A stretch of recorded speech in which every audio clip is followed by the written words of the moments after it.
Bismillahirrahmanirrahim. Alhamdulillah. Wassalatu wassalamu ala Rasulillah wa ala alihi wa ashabihi wa man ittaba'a hudahu. Wa ashhadu an la ilaha illallah wahdahu la sharika lah. Wa ashhadu anna Muhammadan abduhu wa rasuluh. Sallallahu alaihi wa ala alihi wa sahbihi wa sallam. Kita telah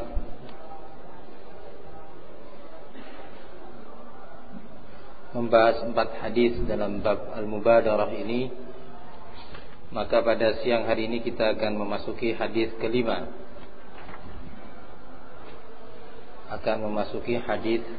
Dalam bab ini. Qala al-Imam An-Nawawi rahimahullah, al-khamis,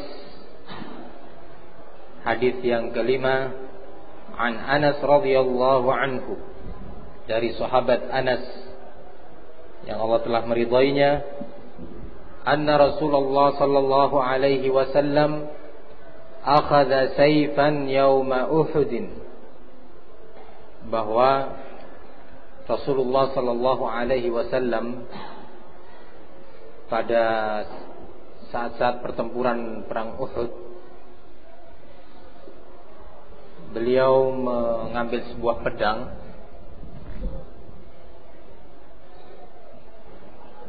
seraya ditampakkan di hadapan sahabatnya. Kemudian beliau berkata, "Man ya'khudhu minni hadha?"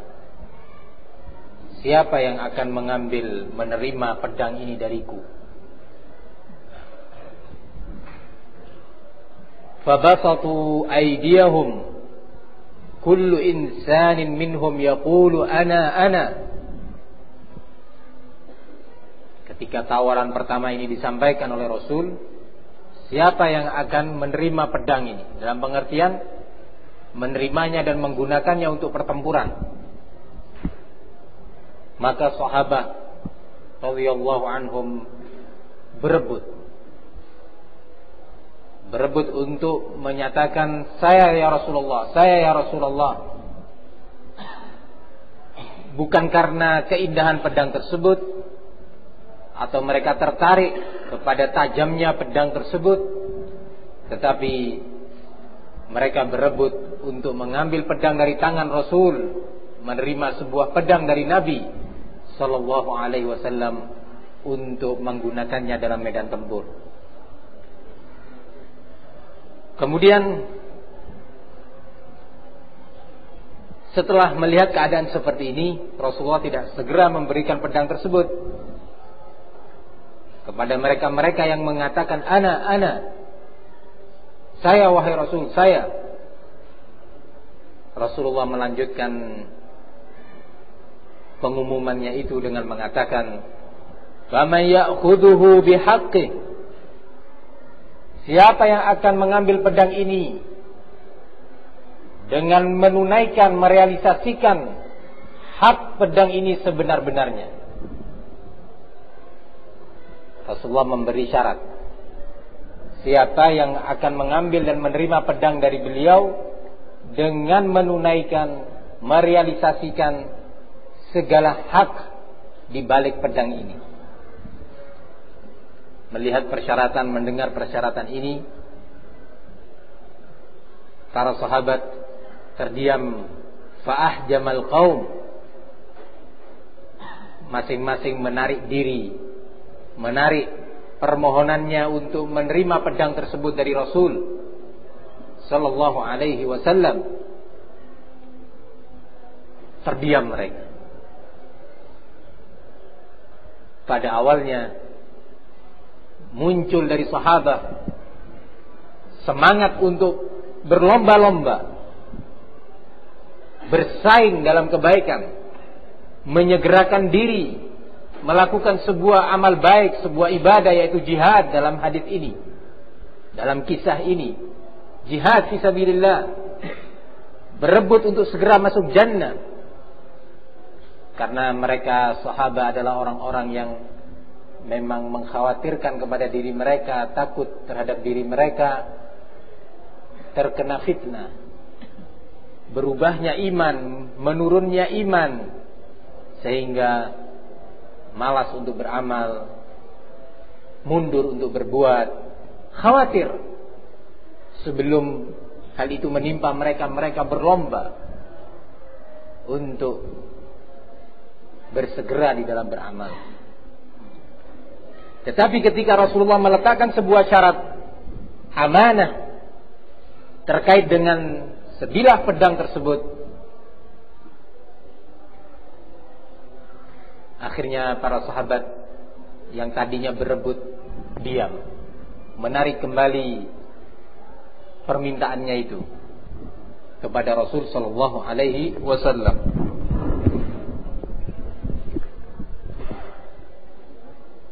Di tengah-tengah kondisi yang seperti itu, faqala Abu Dujanah radhiyallahu anhu, tiba-tiba seorang sahabat yang berkunyah Abu Dujanah, namanya adalah Simak bin Kharsha.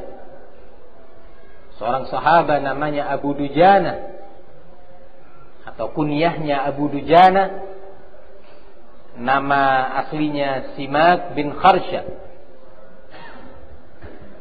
Dalam kondisi yang sunyi seperti itu, Abu Dujanah berkata, "Ana akhudhuhu bihaqqih." Saya, wahai Rasul, yang akan mengambil pedang ini dengan siap menunaikan hak-haknya. Abu Dujanah, tapi bukan Abu Dujanah yang kemarin dicari-cari itu ya. Nah, kalau ini Abu Dujanah yang mujahid, yang benar-benar mujahid.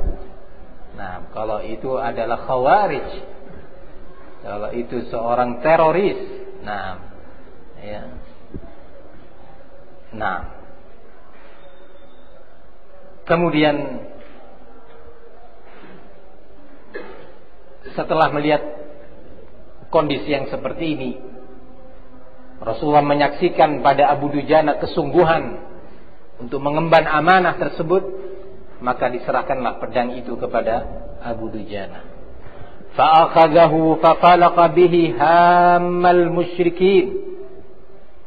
Kemudian segera Abu Dujanah mengambil pedang itu dan dia maju ke medan tempur terdepan, menebas leher-leher kaum musyrikin. Yang ditebas lehernya kaum musyrikin yang memang terjadi di medan tempur, bukan kepalanya anak-anak muslim yang lepas karena bom bunuh diri yang dilakukannya, bukan tangannya seorang kakek muslim yang sedang akan berangkat ke masjid karena bom yang diledakkannya, bukan seorang muslim yang sedang berdagang di pasar yang pecah perutnya karena bom bunuh diri yang dia lakukan, bukan pula seorang kafir zimmi atau musta'man, seorang kafir yang sudah mendapatkan jaminan perlindungan dari negara yang dibunuh, tetapi benar-benar kafir harbi yang terjadi di medan tempur. Nah, mungkin Abu Dujanah yang itu ingin mengambil kunyah Abu Dujanah ini. Nah, ya. Abu Dujanah yang ini nih sekarang. Nah, jadi memang nama-nama mereka pun diganti. Kebanyakan para khawarij itu mengganti nama-nama aslinya bukan dengan nama-nama sembarang nama, tapi nama-nama sahabat yang dikenal kepahlawanannya di medan tempur.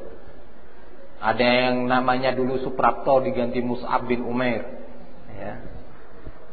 Ada yang dulu namanya Sugeng, ya, diganti barakallahu fiik, Naam, Sa'ad, ya, bin Abi Waqqas. Nah, diganti namanya Sa'ad.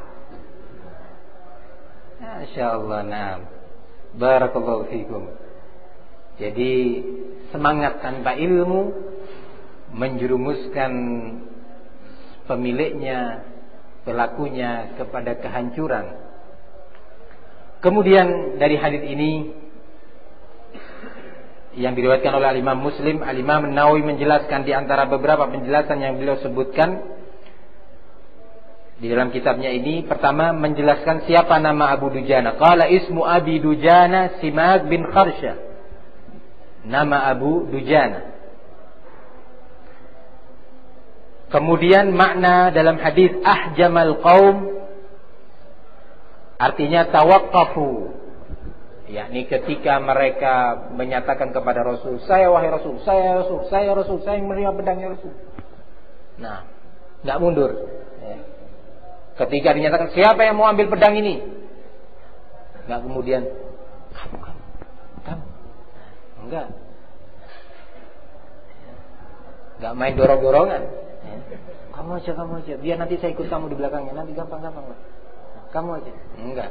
Gentle, saya Rasul, saya. Bukan ada loh ini ya, pembagian kue snack, pedang. Nah, untuk tempur muka lawan muka, dada lawan dada, nggak pakai Atabat 7 atau M16, bisa sembunyi kan? Kalau ini langsung, nah, di medan tempur. Jadi memang mereka itu rijalun, kata Allah. Mereka itu diberi nama rijal oleh Allah di dalam Al-Quran, sahabat. Kalau kita bukan rijal, apa? Zukur. Tahu zukur? Ya pejantan gitu artinya. Itu zukur. Nah, tapi kalau rijal, nah lelaki yang betul-betul punya selera. Nah, seleranya jannah, ya. Seleranya itu jannah. Nah, bukan seleranya apa? Di Samsu ataupun yang lainnya. Nah, pria punya selera. Nah, seleranya adalah jannah. Begitu. Lah haula as-sahabah ridwanullah alaihim jami'an. Nah, ya. Jadi benar-benar medan tempur mereka medan tempur pria. Lelaki betul. Bukan lepas roket terus sembunyi di gua. Sembunyi lagi, masuk sembunyi. Enggak. Nah, tunggu pesawatnya lawan itu. Mau nyerang ayo. Itu caranya. Jangan sembunyi-sembunyi. Nah, barakallahu fikum. Jadi hadis ini menunjukkan kepada kita bagaimana semangat sahabat, sikap al-mubadarah, berlomba-lomba dan bersegera. Sekaligus hadis ini mengingatkan kepada kita bahwa jangan bermudah-mudahan di dalam mengambil amanah. Ketika Rasulullah menyatakan man ya'khudhuhu bihaqqih, siapa yang akan menerima pedang ini dengan menunaikan haknya, langsung sahabat mikir, wah berat ini, berat kalau seperti ini. Jangan-jangan saya nggak mampu. Bukan masalahnya berani dan tidak berani di dalam bertempur, tetapi mampu atau tidak mampu di dalam menunaikan amanah itu. Mundur para sahabat. Tapi Abu Dujana dengan keyakinannya menyatakan saya wahai Rasul. Dan benar Abu Dujana menunaikan amanah tersebut dengan maju ke medan tempur menghadapi kaum musyrikin tersebut di barisan terdepan. Kemudian dari hadis ini ada beberapa faedah yang lainnya, yaitu disunnahkan bagi seorang pimpinan perang, bagi seorang komandan, untuk memberi semangat kepada para anggotanya dalam medan tempur. Memberi semangat kepada mereka yang membangkitkan motivasi mereka, keberanian mereka. Ini dilakukan oleh Rasul sallallahu alaihi wa ala alihi wasallam.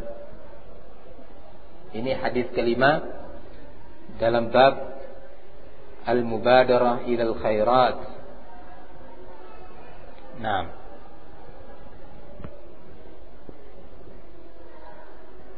Ada yang perlu disampaikan atau ditanyakan sebelum memasuki hadis ke-6? 6. Kita lanjutkan hadis ke-6. Qala as-sadis, berkata al-Imam An-Nawawi rahimahullah, hadis ke-6. Ani Zubair bin Adi qala Ataina Anas bin Malik radhiyallahu anhu. Az-Zubair bin Adi datang menemui Anas bin Malik, sahabat Anas bin Malik. Fasyakawna ilaihi ma nalqa minal Hajjaj. Kami datang menemui Anas bin Malik, mengeluhkan, mengadukan tentang gubernur yang bernama Al-Hajjaj bin Yusuf. Waktu itu Al-Hajjaj bin Yusuf nama lengkapnya adalah Al-Hajjaj bin Yusuf bin Abi Aqil Al-Thaqafi. Nah, dia sebagai gubernur di daerah Kufa di negeri Irak. Nah, sebagai gubernur, di mana Hajjaj ini dikenal dengan kezaliman dan kekejamannya.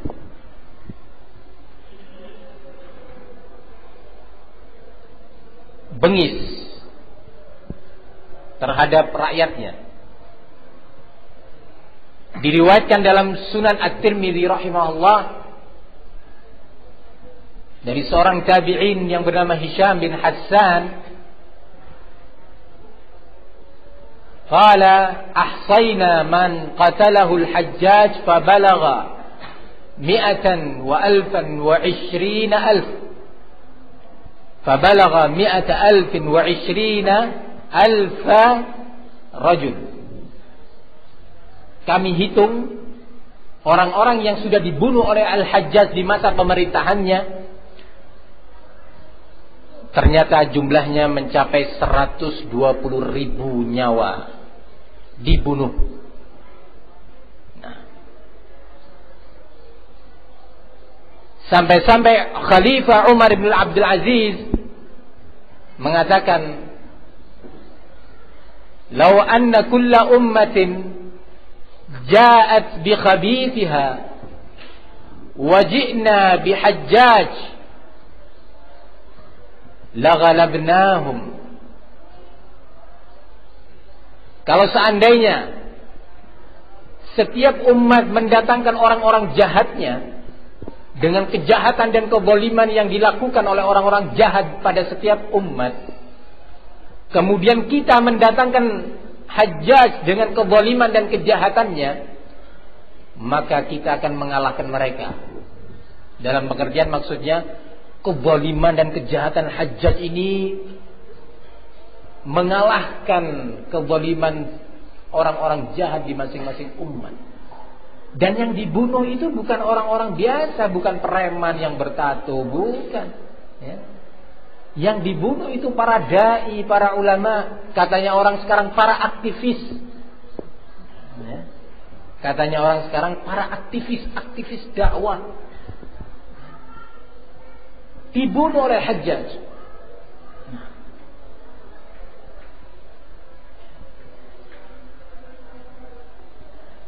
Rahimahumullah, para ulama, termasuk Sa'id bin Jubair, dipenggal oleh Hajjaj. Ulama, sekali lagi ulama, bukan kayak kita, sekedar pelajar biasa. Ini yang dibunuh ulama, yang umat sangat butuh kepada mereka. Bukan di penjara loh ya. Kalau sekarang masih mending, jauh lebih mending, gak bisa dibandingkan dengan Hajjaj. Di penjara, enak di penjaranya, bisa dikunjungi oleh sanak keluarga, teman-teman. Ini bawa apel, yang ini bawa gabin, yang ini bawa nogosari, ya. Masya Allah, masih bisa telepon. Baik-baik polisi zaman ini, ya. Baik, ya. Luar biasa. Ada jam kunjung, jam besuk, iya. Bajunya kotor dikeluarkan lagi, diganti yang baru. Kalau hajat, jangan bicara. Jangan berbicara.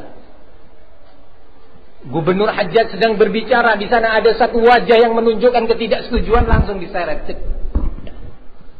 Nggak pakai pengadilan. Saddam yang kejamnya seperti itu, masih pengadilan dulu, ada HAM-nya yang membela, ada yang ini, ada yang itu. Ya.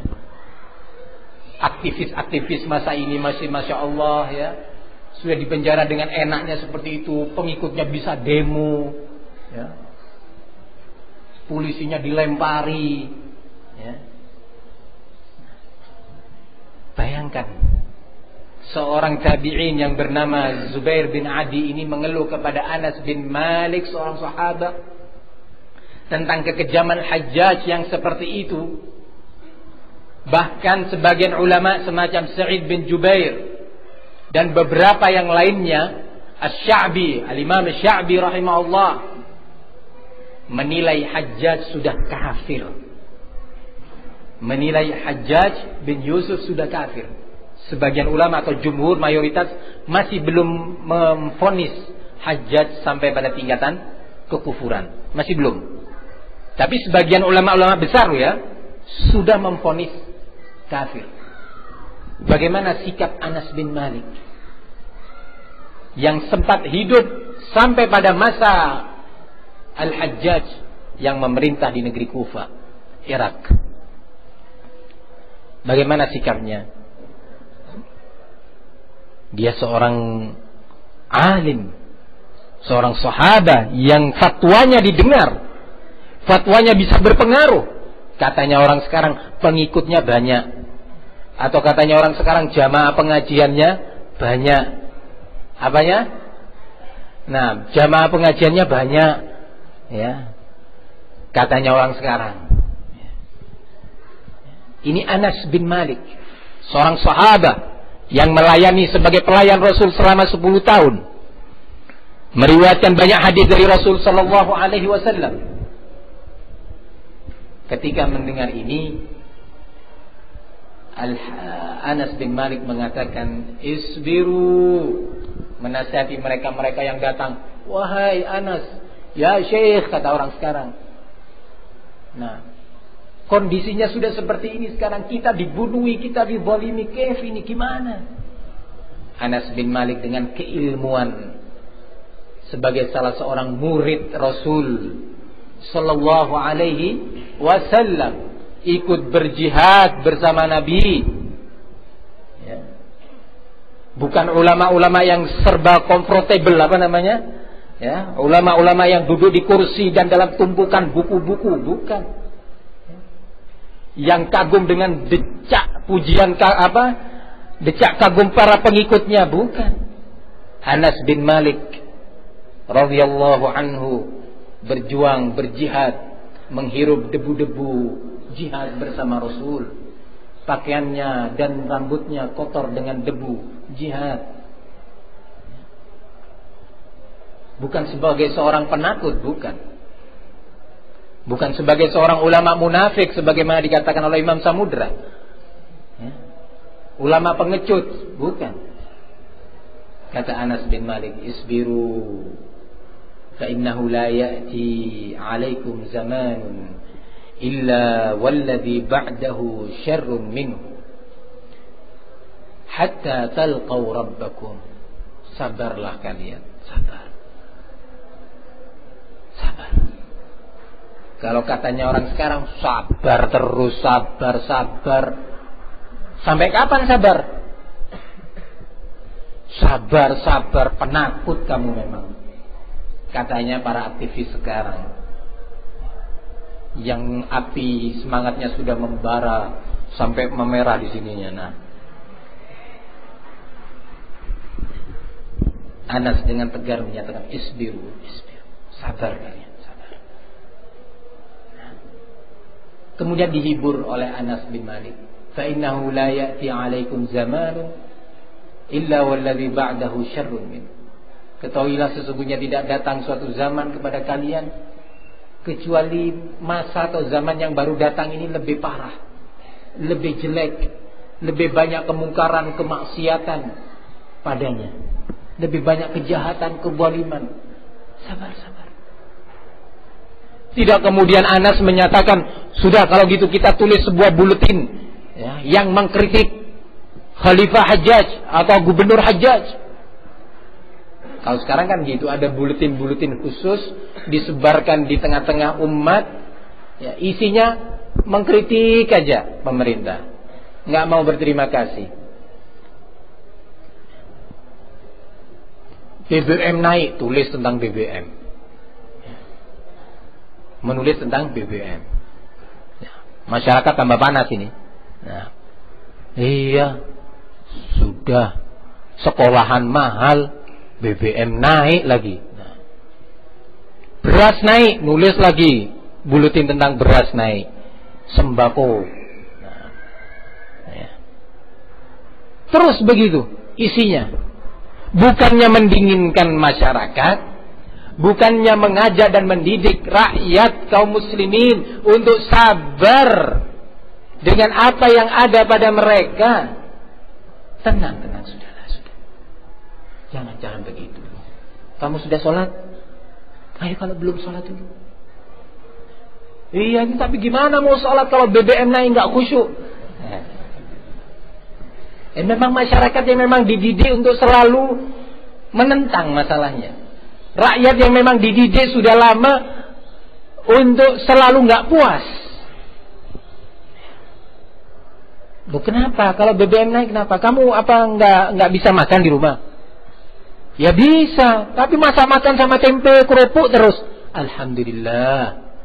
Nah, masih nikmat tempe sama kerupuk terus, daripada kamu 3 bulan nggak bisa masak kayak Rasul. Daripada 3 bulan di rumah sang istri nggak bisa masak, lah minta cerai istrinya nanti. Alhamdulillah nikmat. Masih bisa nggak ada nasi, alhamdulillah bisa makan jagung. Ya kalau makan jagung terus gimana gizi kita, gimana perkembangan otak kita dan anak-anak kita? Nah ini sudah. Nah syaitan terus membisikin. Loh, alhamdulillah kamu belum pernah mengikat batu di perut karena lapar. Belum pernah mengikat batu di perut karena lapar. Sebagaimana Rasul Shallallahu Alaihi Wasallam, karena lapar sudah nggak kuat. Alhamdulillah, kamu belum pernah makan biji kurma dikeringkan, ya. Belum pernah biji kurma berserakan kalau bulan Ramadan di rumah-rumah, ya. Bahkan macam-macam masih makanannya. Sudah kurma, ada kolak lagi, ada nogosari lagi, ada pisang goreng, ya. Nikmat umat ini sudah. Lah, kebiasaan tidak puas, kebiasaan menentang, kebiasaan tidak bersyukur kepada nikmat yang sudah diberikan oleh Allah Subhanahu wa taala. Inilah yang mewarnai masyarakat kita. Lebih diperparah lagi oleh pihak-pihak yang menamakan aktivis-aktivis Islam. Semakin diperparah, semakin suasana ini diperpanas. Lah, dari Anas bin Malik ini nasihat. Padahal kalau mau dibandingkan dengan Hajjaj ya nggak seberapa. Ya, peristiwa Trisakti diungkit-ungkit terus sekarang. Dijadikan sebagai komoditi politik, bukan komoditi ekspor. Ya. Peristiwa Timur-Timur, ya. Terus diungkit-ungkit. Seorang tentara katanya memperkosa seorang wanita. Wah, rame masalahnya sampai ke internasional.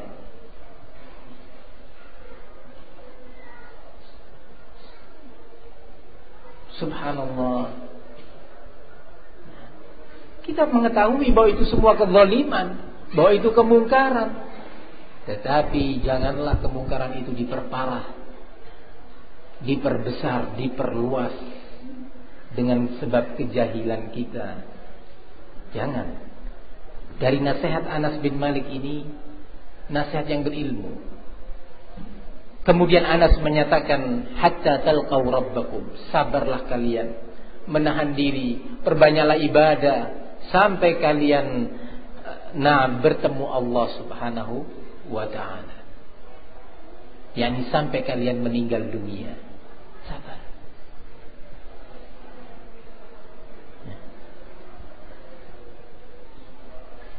Antum tahu negeri Somalia itu sudah kurang lebih 15 atau 16 tahun tanpa pemerintah. Pada awalnya, bagaimana peristiwa kehancuran pemerintah ini? Ada pihak-pihak yang mengatasnamakan aktivis-aktivis Islam itu, ya seperti itu, memprovokasi rakyat untuk menjatuhkan pemerintahnya. Berjalan sampai benar-benar suasana sudah panas, jatuhlah pemerintah negeri Somalia. Dengan alasan bahwa pemerintah ini zalim, memakan uang rakyat, mempersulit kepentingan-kepentingan rakyat, telah membunuh sekian nyawa. Berkuasa kurang lebih hampir 30 tahun penguasa pada waktu itu. Dihitung, kata mereka yang menghitung ya, itu jumlahnya 12.000. Akhirnya jatuhlah pemimpin ini. Begitu sudah rontok, setelah itu dalam hitungan kurang lebih 3-4 bulan, lebih dari 500.000 nyawa muslim melayang. 3 bulan 500.000 lebih, 30 tahun kata mereka 12.000. Mana yang lebih besar kemungkarannya? Loh, kok bisa terjadi begitu? Ya, ketika jatuhnya pemerintahan, maka tidak ada lagi kekuatan yang disegani. Peperangan antar kabilah, masing-masing sudah pegang senjata. Masyarakat dipersenjatai dalam keadaan masyarakat belum di atas akidah yang benar, belum di atas manhaj yang benar ya.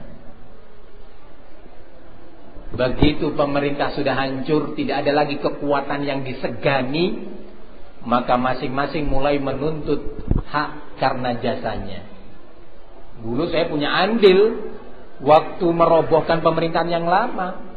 Katanya orang sini orde baru katanya, rezim, pakai lagi rezim lagi supaya lebih ya. Rezim katanya.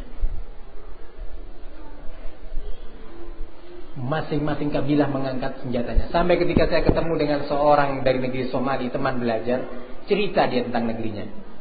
Di tempat Syekh waktu itu ratusan ikhwan dari Somalia belajar. Cerita dia bagaimana hancurnya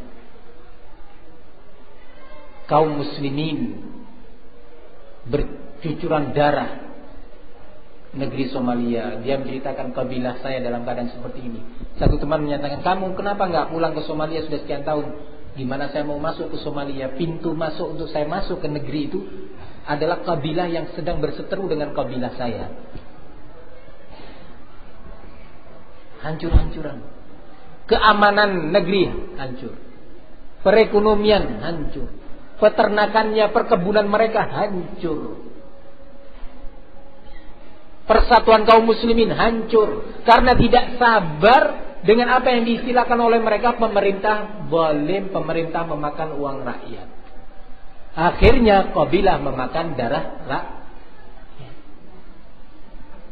Ini karena tidak sabar. Ini adalah provokasi-provokasi tidak bertanggung jawab di hadapan Allah, yang tidak takut kepada Allah dengan terteteskannya setitik darah seorang muslim. Min ajli dzalika katabna ala bani Israil annahu man qatala nafsan bighairi nafsin aw fasadin fil ardi faka'annama qatala an-nasa jami'a.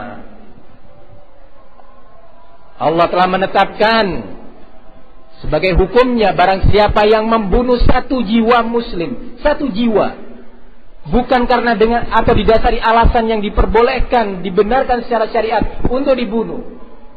Bukan karena jiwa orang itu tadi telah membunuh orang lain harus dikisos, bukan.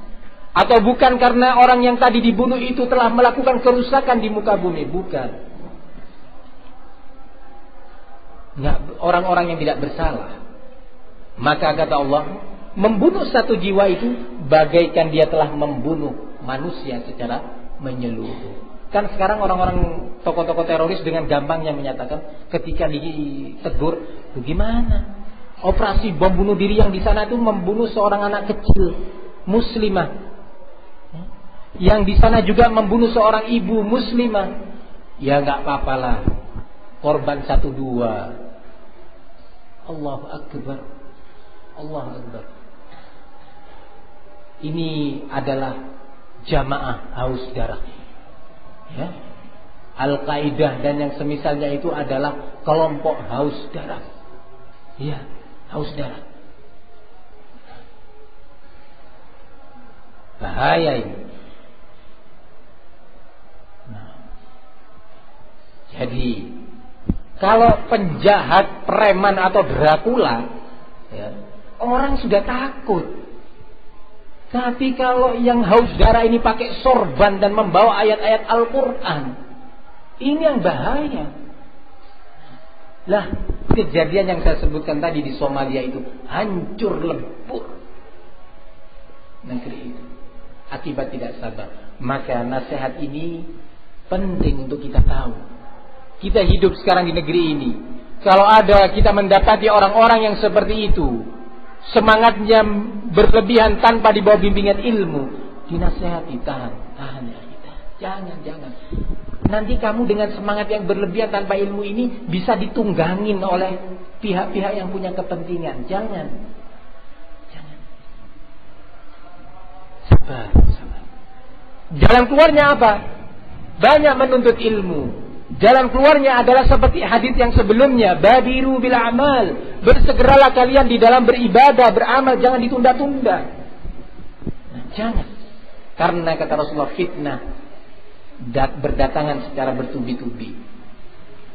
Kemarin masih beriman, besoknya sudah kafir. Pagi dia beriman, sore dia sudah kafir. Maka dalam kondisi seperti ini, nasihat Anas bin Malik menyatakan, isbiru hatta talqaw rabbakum. Sabarlah kalian sampai kalian bertemu dengan Rabb kalian, yakni sampai kalian wafat. Sabar. Dalam riwayat hadis lain yang memerintahkan kepada kita agar kita sabar kepada kezaliman pemerintah yang zalim, kalau benar loh itu kezalimannya, masih dalam tanda petik. Kalau benar loh itu kezaliman. Ya. Kalau benar. Itu kata Rasulullah, sabarlah sampai kalian hatta talqauni 'alal haudhi, sampai kalian bertemu aku nanti di telaga al-haud di hari kiamat nanti. Sabar kata Rasul. Ikhwani fid din, azan ya Allah wa iyyakum. Hajjaj bin Yusuf ini ketika mengejar orang-orang yang menentangnya sampai dia menyerang Ka'bah dan melempar Ka'bah dengan minjanik. Minjanik itu mungkin kalau sekarang ini kayak tank. Ya. Fungsinya itu kayak tank. Nah, kira-kira apa kata orang sekarang atau kata para aktivis kalau ada seorang pemerintah sampai menembak Ka'bah? Belum berbuat apa-apa.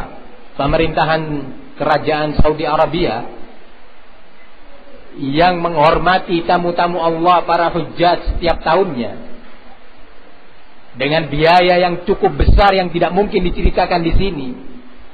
Masjidil Haram dihormati, para tamunya dihormati, dijaga, diberi keamanan, sistem keamanan yang luar biasa. Masih saja dinyatakan oleh Usama bin Laden bahwa negeri ini adalah negeri kafir, bukan sebagai negeri muslim. Pemimpinnya pemimpin kafir, budak-budaknya George Bush katanya.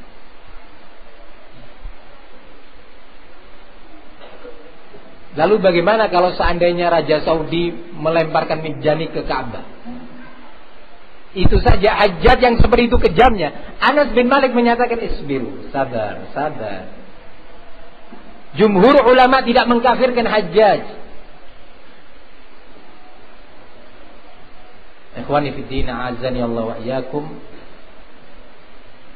Hadis yang ke-6 ini kaitannya dengan bab yang sedang kita bahas adalah bahwa di masa-masa fitnah, khususnya di masa-masa banyaknya kesesatan yang bisa menggiring kita keluar daripada al-haq, maka kita dituntut untuk banyak-banyak bersabar menyikapi keadaan. Yang kedua, perbanyaklah ibadah kepada Allah, sehingga dengan ibadah yang kita perbanyak itu, yang kita lakukan, Allah melindungi kita dari berbagai macam fitnah. Ini faedah dari hadis Anas bin Malik, tepatnya hadis ke-6. Kemudian Anas bin Malik mengakhiri hadisnya itu dengan mengatakan, sami'tuhu min nabiyyikum sallallahu alaihi wasallam. Aku mendengar hadis ini dari nabi kalian, yaitu Rasulullah sallallahu alaihi wasallam. Maksudnya apa? Yang aku katakan ini adalah nasihatnya Nabi, ucapannya Nabi, bukan dariku sendiri. Dari Nabi. Ini yang bisa kita kaji pada siang hari ini. Mudah-mudahan Allah jadikan apa yang kita pelajari ini sebagai ilmu yang bermanfaat, yang dengannya Allah menyelamatkan kita dari berbagai macam fitnah, menyelamatkan kita dari berbagai macam penyimpangan-penyimpangan akidah dan penyimpangan-penyimpangan manhaj. Wallahu a'lam bissawab. Sampai di sini kajian siang hari ini. Kecuali ada pertanyaan, ya. Dengan kalimat illa ba'da syarrul nuzul, Iya. Datang satu zaman kecuali zaman setelahnya lebih jelek. Bagaimana dengan kondisi hajat pada saat itu, zaman di saat ada hajat, dengan zaman setelah ketika zaman Khalifah Umar ibn Abdul Aziz, tentang di situ kayaknya lebih baik zaman Umar ibn Abdul Aziz. Nah, pertanyaannya adalah bagaimana kaitannya atau hubungan hadis ini dengan realita yang terjadi, di mana Rasul mengabarkan bahwa tidaklah datang suatu masa kecuali yang berikutnya itu lebih parah, lebih jelek dari yang sebelumnya. Sementara setelah masa Abdul Malik bin Marwan sebagai Khalifah Ammah, karena Hajjaj posisinya hanya sebagai gubernur pada waktu itu, setelah itu enggak lama setelah itu masa pemerintahan Umar bin Abdul Aziz, ya, jadi setelah Khalifah Ali bin Abi Thalib, sekian pemerintahan berikutnya ya, sampai pada pemerintahan Umar bin Abdul Aziz. Yang grafiknya itu turun. Ternyata pada masa Umar bin Abdul Aziz menjadi baik. Kita semua sudah mengenal siapa Khalifah Umar bin Abdul Aziz, sampai dinyatakan sebagai Khalifah yang kelima. Dan maksud dari Khulafa Rasyidin yang keempat itu. Nah, dari keutamaan-keutamaan yang ada pada beliau. Jawabannya adalah hadis Rasul sallallahu alaihi wasallam yang menjelaskan kepada kita tentang bahwa tidaklah datang suatu zaman kecuali yang berikutnya itu lebih parah dari yang sebelumnya. Ini adalah makna secara mayoritas, ya, makna secara umum, dengan tanpa menutup kemungkinan bahwa akan ada di tengah-tengah itu masa yang baik. Satu, masanya Umar bin Abdul Aziz. Yang kedua, masanya Al-Imam Al-Mahdi. Masa Al-Imam Mahdi di akhir zaman ketika telah turun Isa alaihissalam dan terbunuhnya Dajjal, maka pada masa itu di bumi ini penuh dengan ketentraman, tauhid, ibadah, kesejahteraan, keadilan. Nah, di masa itu yang sampai dikatakan mirip dengan masa di masa Rasul Shallallahu Alaihi Wasallam.